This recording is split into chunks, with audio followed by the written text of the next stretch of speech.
In the heart of the Galactic Academy, a prestigious institution known for its dedication to peace and diplomacy, a new student walks into class. Ethan, a human from Earth, is nothing like the highly intellectual alien species that populate the halls. Earth, a planet often dismissed as primitive and chaotic, has a reputation for brutal warfare, survival instincts, and unyielding resilience, traits that humans, like Ethan, wear like a badge of honor. But for all his fierce determination, Ethan is out of his element. The Academy is a place of knowledge, of talks, of solutions forged through words and intellect. Humans, with their ancient history of conflict, have no place here, or so the professors believe. But when Professor Eldrick, an esteemed scholar from the Zereth species, challenges the human to prove the worth of his so-called survival instincts, the entire class watches in suspense. Eldrick, a being who has never needed to fight a battle for survival in his long life, finds the very idea of Ethan's claim laughable. His assumption is that diplomacy and intellect are the only true means of navigating the galaxy. Violence has no place in peace. What he doesn't know is that this challenge will be his biggest mistake. For Ethan, words are not the solution. For him, it is his primal instinct, the fierce will to survive, that will rise above everything else. And when he draws his sword, the consequences will be swift and irreversible.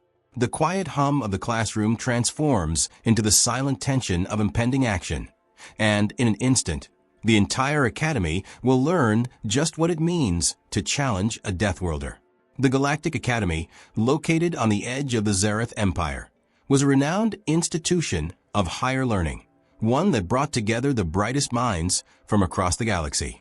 Species from all corners of the universe came here to learn the art of diplomacy, intergalactic relations, and peaceful coexistence.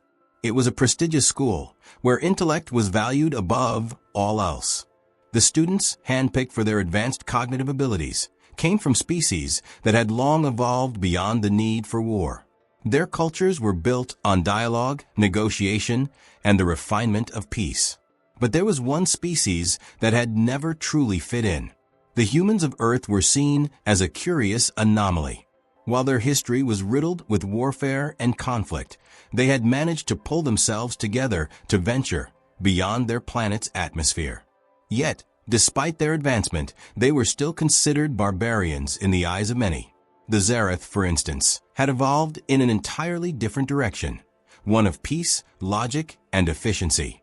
To them, humans were crude relics from a bygone era of violence. They could not comprehend the survivalist instincts that humans still carried within them, even after thousands of years of progress. Ethan McAllister, a human from Earth, was one such anomaly. As a student at the Galactic Academy, he was constantly looked down upon by his peers. His origins from a death world, a place where survival required constant conflict and self-defense, made him an outsider. The humans had survived by fighting. Survival of the fittest was the law of their planet. The Zereth and most other species viewed that as a flaw. Peace was the ultimate goal, and those who didn't adhere to it were seen as primitive, lacking in the sophistication that made the galaxy's great civilizations thrive. Yet, Ethan's presence in the Academy was no accident. He had been chosen for his resilience, his sheer will to survive, and his ability to adapt under the harshest conditions. The Academy had recognized that the galaxy, despite its overwhelming peaceful progress, had forgotten one crucial element: survival in the face of chaos. The universe was not always going to be kind, and one day, conflict would find them once more. The humans, for all their flaws, had something that the other species lacked: the ability to adapt, to fight, to endure. They understood survival in its most raw form. Ethan had never been a scholar, nor had he ever sought to be. He was a soldier, a warrior, who had seen the worst the universe could offer and survived. But in the hallowed halls of the Academy, surrounded by species who had mastered the art of diplomacy and peace, his presence seemed almost out of place. While the other students excelled in theoretical debates and complex strategies, Ethan struggled to find common ground. He was used to action, to instinct, and that was something the Academy's teachings couldn't provide. His knowledge of survival was built on experience, not textbooks. And so, when Professor Eldrick, a highly respected Zereth educator, called on Ethan to prove himself in a class about the future of intergalactic peace, it wasn't a simple assignment, it was a challenge. Eldrick was well known for his strict belief that peace could only be achieved through understanding, cooperation, and dialogue. The idea of survival of brute force seemed alien and barbaric to him. When Ethan was asked to speak on the methods humanity had employed to overcome their violent history, his answer was simple: survival by any means necessary. He was met with ridicule, especially from Eldrick. To him, it was an outdated and primitive philosophy. The idea that peace could not be achieved without strength seemed archaic. Eldrick saw his own species as having evolved far beyond such notions. After all, the Zereth had never needed to fight. They had mastered the art of peaceful cohabitation long ago. For them, the greatest strength was understanding. But Ethan's words struck a nerve. "You speak of peace, Professor," he said, "but peace requires the power to protect it. The moment you lose that power, it all falls apart." Eldrick, unable to let such a bold statement stand, saw it as an affront to the very principles that had shaped his life and the lives of his people. "If that's what you believe," Eldrick sneered, "then I suggest you prove it. Show me what humanity has learned from its violent past." And with that, Eldrick unknowingly set in motion a chain of events that would change the Academy forever. Ethan, without hesitation, drew his sword, a weapon from a time when humanity had no choice but to fight for survival. The room fell silent. In a place built on peaceful principles, the sight of a human drawing a weapon was unheard of. It was a statement, a challenge that was both personal and philosophical. The class braced itself for what was to come. Professor Eldrick had underestimated the human, and in doing so, he had just given Ethan the opportunity to prove that humanity's strength was not just in its minds, but in its unbreakable spirit. The tension in the room was palpable. The silence that followed Ethan's defiant declaration seemed to stretch on forever. Professor Eldrick, his 8 translucent limbs frozen in place, stared at the human student with a mix of disdain and disbelief. He had heard of humanity's violent past, but he never expected one of Earth's representatives to be so bold, so willing to challenge him in front of the class. To the Zereth, peace was a product of logic and cooperation, not raw physicality. But here, before him, stood a human who embodied the very antithesis of Zereth values. Eldrick's eyes, vast and multifaceted, narrowed as he contemplated his next move. He was the foremost authority on intergalactic peace studies at the Galactic Academy. His expertise was revered throughout the galaxy. No one had ever questioned his theories, much less had a student from a war-torn planet dared to challenge his beliefs so brazenly. But his pride and the challenge in Ethan's stance drove him to act. "You speak of strength, McAllister," Eldrick finally said, his voice cold, yet laced with something darker, something deeper. "You claim that humanity's violent history has made you stronger, but you fail to understand the fundamental truth of peace. Strength without understanding is no strength at all. It's brutality." Eldrick's words stung, but Ethan's resolve only solidified. He knew the Zereth would never understand. They had never needed to fight for survival. For the first time, however, he felt something stir inside him, a surge of defiance, but also an intense pressure to prove that there was more to humanity than its violent past. Peace wasn't something they had learned by sitting in lecture halls or making treaties. It was something they had fought for, every single day. "Perhaps your peace is fragile," Ethan replied, his voice steady but laced with an edge. "But mine is forged in survival. The kind of peace you teach is a luxury I never had the privilege of knowing." The class sat at the edge of their seats, half in fear, half in awe. What was about to happen next was completely unprecedented. Eldrick, always composed and measured, found himself caught in an emotional whirlwind, a mixture of arrogance and disbelief. This wasn't just a classroom disagreement. This was an existential clash of ideals. "Very well," Eldrick said, his tone shifting from calculated control to something more dangerous, almost like a challenge of his own. "If humanity's strength lies in survival, Then let's see if you can survive the consequences of your words. Show me, McAllister. Show me what makes your kind so strong." With that, Eldrick moved toward the center of the room, extending one of his limbs to the floor in a fluid, almost serpentine motion. The other students, frozen in shock, dared not speak, yet all watched, anticipating what would unfold next. Ethan's fingers tightened around the hilt of his sword. The energy in the room shifted, no longer a classroom, but a battlefield. And for the first time, Ethan could feel the weight of what was to come. He was no longer just defending his beliefs. He was about to fight for the very essence of humanity's survival. The battle was on. The air crackled with a palpable tension. In an instant, the sterile academic environment of the Galactic Academy shifted. What was once a peaceful classroom, filled with the quiet murmurs of students from various species, had become a silent arena for combat. Ethan's heart raced as his fingers gripped the hilt of his sword. Professor Eldrick, towering and imposing with his ethereal limbs, was ready to strike, but not with weapons. Instead, it was his intellect, his command of the elements, and his unmatched agility that he wielded like a blade. Yet, in this moment, Ethan wasn't thinking about his opponent's prowess. He was focused entirely on survival. Eldrick's first move was swift. He launched himself forward with surprising speed, his multi-jointed limbs extending toward Ethan in an almost fluid motion. Ethan barely had time to react, his instincts kicking in before his conscious mind could even process the danger. He stepped backward, narrowly avoiding Eldrick's outstretched limbs, but the force of the professor's movement sent a gust of wind that knocked Ethan off balance. His body was already compensating, anticipating Eldrick's next strike. Survive. That's all that matters now.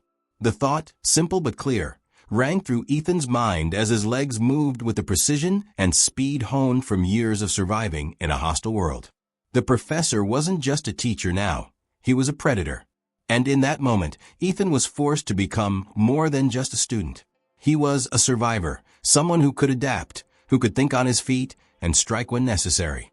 Eldrick was quick, too quick. The Zareth moved with an elegance that was both unsettling and beautiful. His limbs darted and weaved, his body a fluid mass of motion. Ethan's sword, however, remained steady in his hand. It wasn't just a weapon. It was an extension of his will, an expression of his unwavering resolve. As Eldrick made another lunge, Ethan finally saw his opening. The professor's limbs, though fast, were not infallible. They were long, but they lacked the precision and raw power that Ethan had developed from fighting in the unforgiving world of Earth. Ethan's sword sliced through the air, a sharp arc that caught Eldrick off guard. The blade grazed one of Eldrick's limbs, drawing a glowing streak of blood, but the professor quickly recoiled, surprised by the human's speed and accuracy. For a brief moment, there was a stunned silence. Eldrick had never expected Ethan to be able to strike him. Not with such force, not with such precision. In that instant, a flicker of doubt crossed his otherwise composed expression. But the professor quickly regained his composure, his 6 remaining limbs ready for the next move. "What are you?" Eldrick muttered under his breath, his voice tinged with disbelief. "You shouldn't be able to." But before he could finish, Ethan's instincts took over again. He pivoted on his heel, using the momentum of his previous strike to launch himself at Eldrick's side. His foot caught the edge of Eldrick's leg, sending him stumbling forward just enough to throw him off balance. Ethan didn't hesitate. He lashed out with his sword once again, forcing Eldrick to retreat, his limbs shifting and twisting in an attempt to evade the strike. This was no longer a duel of strength or intellect. It was a test of survival. Ethan's body, conditioned by years of constant battle, responded automatically to each of Eldrick's moves. His breathing was steady, even though his heart was pounding in his chest. The sharp sting of adrenaline coursed through him as he parried Eldrick's next attack with grace, dodging and retaliating with a force that surprised even himself. Eldrick faltered. The calculated professor, who once stood in front of a classroom full of alien students, was now facing a human who understood the primal laws of survival better than anyone else.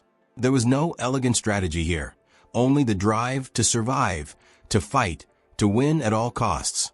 With every parry, with every strike, the lesson became clear to all who were watching. Humans may not be the most advanced or the most peaceful species, but they were survivors, creatures of instinct, of tenacity. Ethan's fight wasn't just for the sake of pride or honor. It was a testament to humanity's true strength. Survival wasn't just an instinct.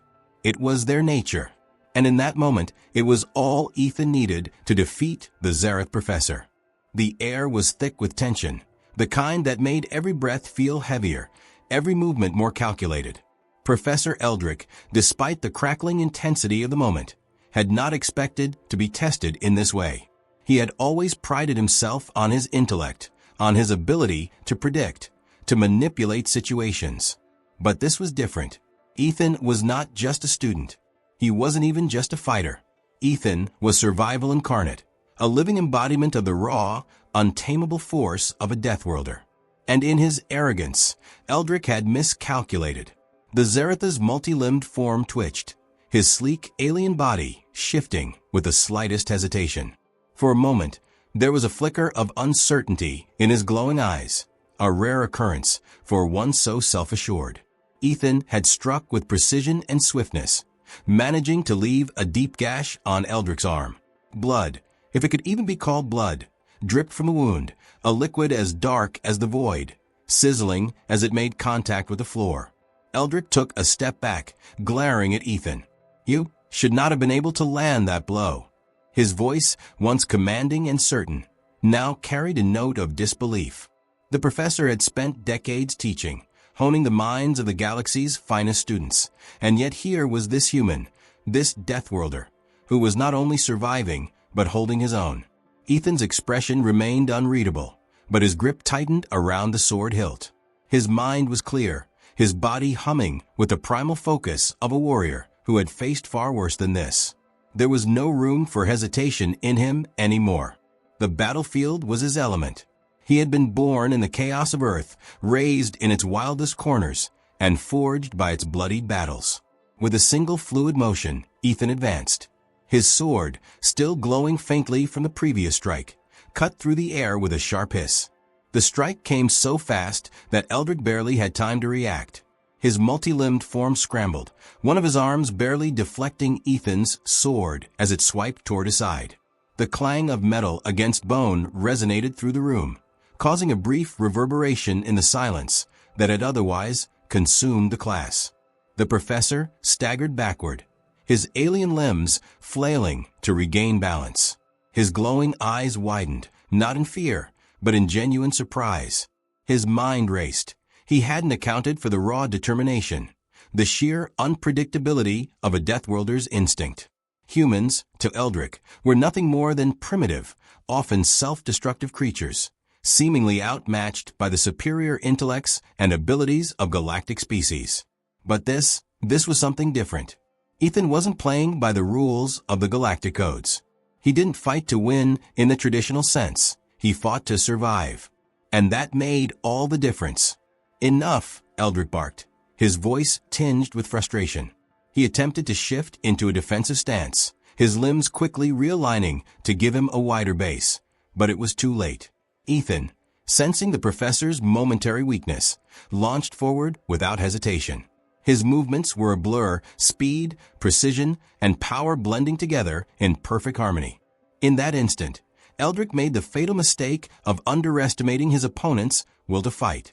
He thought for just a fraction of a second that his years of wisdom, his superior agility, would be enough to stop this human child. But Ethan wasn't merely reacting to Eldrick's actions. He was anticipating them. Eldrick raised a limb to deflect a blow aimed at his head, but the attack didn't come in a linear path.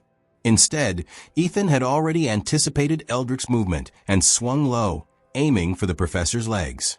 The blade cut through the air with an almost eerie silence, and before Eldrick could adjust, it collided with his side. The Zareth howled in pain, his multi-jointed limbs recoiling as the sword sliced through his armored skin. The alien stumbled, his elegant, fluid movements faltering. Blood splattered across the floor, glowing faintly under the dim lights of the classroom. Ethan stood, poised and steady, his sword raised high, ready for the next strike. The professor's shock turned to rage as his body began to heal. A defensive field surrounded him, glowing with a blue hue as his biological system worked to mend the damage. But even as Eldrick's healing capabilities kicked in, his confidence had been shattered. He had been wrong to believe that he could simply teach this human a lesson in combat. He had made the mistake of assuming that intellect alone could triumph over raw survival instinct. Eldrick's eyes now bore into Ethan's, not with malice, but with something far more dangerous: respect. Ethan had proven that the Deathworlder's reputation wasn't a fluke. It wasn't some simple exaggeration of myth, it was reality. And in this moment, Eldrick realized that he had pushed too far. He made a swift decision, one he had never expected to make. He lowered his guard and stood still, his limbs stiff and his face grim. You have proven your point, human. This lesson was not for you alone. It was for me as well. Ethan's gaze never wavered, his eyes cold and calculating. He lowered his sword slowly, feeling the weight of his actions. This was not a victory born from power alone. It was a reminder that survival could never be underestimated. Even in the most controlled academic environments, the fundamental truth remained: never underestimate the human will to survive. Professor Eldrick had learned a swift lesson, and in this moment he realized that he wasn't just facing a student anymore. He was facing a force of nature. The classroom was still, an eerie silence hanging in the air. The flashing lights that had once danced with the intensity of the battle now flickered in the quiet aftermath. The professor, Eldrick, stood rigid, his body slowly healing from the wounds he had sustained, but his mind was far from the physical pain. He had never expected to feel vulnerable, especially not in front of a student. Yet here he was, staring at Ethan with a new understanding, a deeper awareness of what it truly meant to face a Deathworlder. Eldrick's limbs, once swift and certain, now moved with a careful hesitation. He had been an academic for centuries, mastering the art of reasoning, diplomacy, and control. But this had been something different. Ethan had not fought him with intellect or cunning. He fought with pure survival instinct, the raw essence of humanity distilled into every move. Eldrick realized in that moment that he had never truly understood the human spirit until now. Ethan stood motionless, his posture relaxed, yet his eyes still cold with the calm focus of a warrior. He had won the fight, but it wasn't the victory that lingered in his mind. It was a lesson that had been imparted about power, survival, and the deeper truths about the nature of life itself. You don't need to apologize, Ethan said, his voice steady, his expression unreadable. It wasn't arrogance in his tone, but rather an acknowledgement of the fact that the professor had been naive to think that intellect alone could dictate the outcome of this encounter. He had underestimated not only Ethan's physical strength, but the fierce will to survive that ran through every Deathworlder. Professor Eldrick's gaze shifted, now more thoughtful, more calculating. He had never before experienced a challenge so direct, so profound. The class he had created, with its carefully constructed lessons on the superiority of intellect, had failed to account for something primal and far more ancient: the will to fight, the need to survive at any cost. The lesson he thought he was teaching Ethan was, in reality, a mirror of his own arrogance. Perhaps, Eldrick began, his voice softer than before, there is something more to your species than I realized. I have always viewed humans as creatures of emotion, often ruled by instinct and impulse. He paused, looking at Ethan with a newfound respect. But now I see that there is strength in that. A strength we've overlooked in the pursuit of logic and control. The words hung in the air, an admission of something far greater than mere respect. It was a moment of true understanding. The professor had come to realize that the galaxy's grand hierarchy, built on the belief that intellect and reason ruled all, had its blind spots. Humanity had been underestimated for too long, relegated to the bottom of the totem pole in terms of physical prowess. But what they lacked in finesse, they made up for in resilience. And that, in Eldrick's mind, was the true mark of greatness. Ethan remained silent, his gaze unwavering. He had learned long ago that sometimes the greatest strength came not from words or gestures, but from actions. He didn't need Eldrick to admit anything.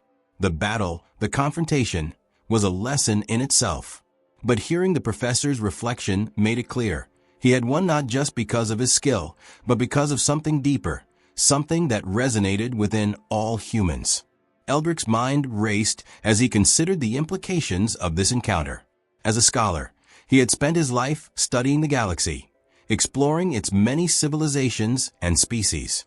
He had believed that survival was the result of intellect, that the ability to reason was the key to power.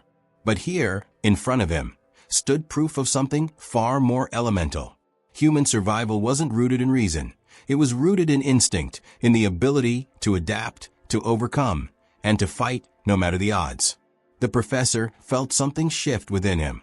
Perhaps it was a humbling of his ego, or perhaps it was the dawning realization that the academic world he had known for centuries was not the whole story. There were layers to the universe, layers he had overlooked in his pursuit of knowledge. And it was clear to him now that humans, in all their seeming chaos, had unlocked the most important piece of survival, the will to endure, to never give up, and to rise against every challenge. Eldrick straightened, the air around him thick with a new resolve. You have shown me something today, Ethan. Something that has completely redefined my perspective. Your people, humanity, are not weak. You are not driven solely by emotion. You are driven by something far more potent. Ethan's gaze softened, but there was no pride in his expression, only the quiet understanding that had been earned through the trial of battle. Survival isn't about being strong, he said. It's about never giving up, no matter what. It's about adapting to what's in front of you. Eldrick nodded, his mind now opened to a new reality. The battle they had fought wasn't just about physical confrontation.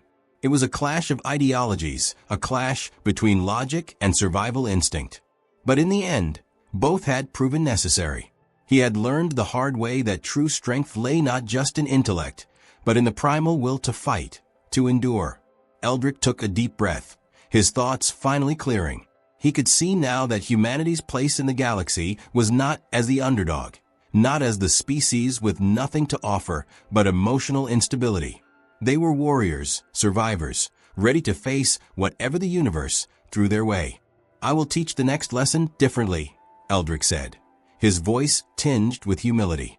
And I will be sure to never forget the true nature of your species. Ethan nodded once, a quiet acceptance passing between them. And with that, the professor's lesson had come full circle. The classroom was no longer just a place for learning. It had become the crucible in which understanding had been forged. And from that moment forward, Eldrick would never again look at humanity in the same way. The silence that followed in the classroom was no longer tense or uncomfortable. It was reflective, a quiet space where both Professor Eldrick and Ethan knew that something significant had shifted. The professor, once certain of the superiority of intellect and precision, now found himself questioning the very foundation of his beliefs.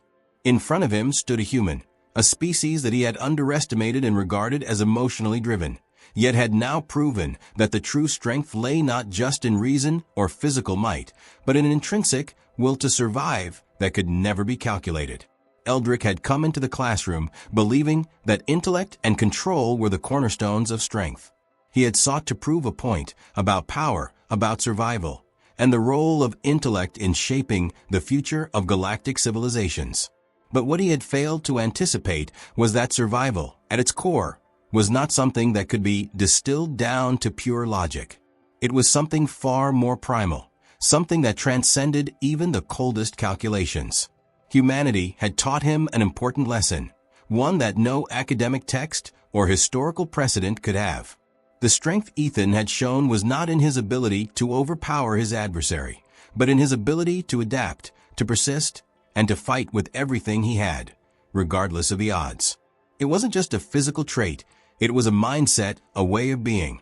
It was the refusal to be broken, the belief that survival was more than just existing, but thriving against adversity. Eldrick's view of the galaxy had forever shifted. He saw now that strength came in many forms. The humans were not merely emotional creatures, far from it. They were resilient, fierce, and capable of enduring unimaginable hardship, often with no guarantee of success. They fought because they had no other choice, because survival was instinctual, not something to be debated in sterile classrooms or calculated in equations. Ethan's victory had been more than a physical confrontation. It had been a testament to the indomitable human spirit. And as Eldrick stood there, silently acknowledging the lesson that had been forced upon him, he realized that the greatest strength was not in dominance, nor in control, but in the courage to keep going when everything else told you to stop. As the students began to file out, leaving the room in quiet contemplation, Eldrick took a moment. He had just learned that the true nature of strength was not in the ability to crush others underfoot, but in the courage to rise again and again when the world was at its darkest.